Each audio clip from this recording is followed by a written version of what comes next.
All right, in a special segment this week, it has now been 10 years since the unbelievable, groundbreaking documentary which opened the door to the seamy underbelly of pro wrestling. No, not Beyond the Mat, but rather Wrestling with Shadows. Many people think it's just a tale about wrestling. It isn't. It follows Bret the Hitman Hart, a man who believes in heroes where the anti-hero is king. And of course, he works for the WWF, and it's about as tumultuous last year with the company, which is of course run by Vince McMahon. While for Bret it may have been a hard year for him personally, for his career it was one of his best. This is a story of a man who, like the character he portrays, fights for what's right. We get a truly mind-boggling look at a world we only thought we understood. It's not as dry and clear-cut as some people might think. The behind-the-scenes stuff is really well done. It's fascinating, lighthearted, funny, and sometimes gritty. We also see the true complicated man that is the Hitman, who many accuse of having too much of an ego to do the true right thing in the eyes of what they think is right, most of them being Shawn Michaels fan, and accused him of being too paranoid. However, this film not only tells us the story of how he got to be where he is as an old school mentality trapped in a new school world.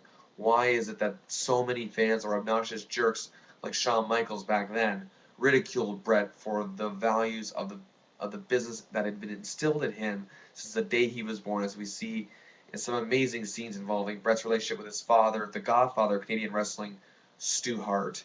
And while I was watching all this on-air stuff unfold on TV, it's just eerie to watch how wrestling changed the way it did, even to this day. It's even to this day, it's not hard to understand. It's actually quite easy to understand why it changed the way it did, but it's still something that you didn't think would happen at the time. It didn't happen overnight, and through the eyes of Bret Hart, you can really see his gradual disdain for what the wrestling world has truly become. Some have accused Bret Hart for being too old school of his own good, but yet who says that's necessarily a bad thing? While the easy and eventual necessary act of moving along and adapting with the times are inevitable, Bret, like any other person with integrity and joy in what they do for a living, will not just sit by and watch it happen without at least trying to make a stand.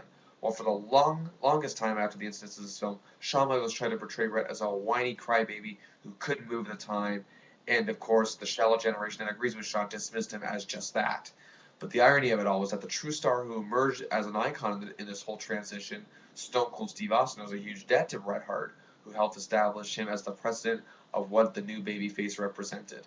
It's such a great documentation of true conflict with life and time. It still holds up after all these years. It's been 10 years since its monster rating on A&E that it drew, and it was huge here in Canada as well. And here it is, not just for wrestling fans. I highly recommend that if you see this, you check it out, you rent it, yeah, or you buy it. It's usually on for a pretty good price wherever they have it. Wrestling with Shadows.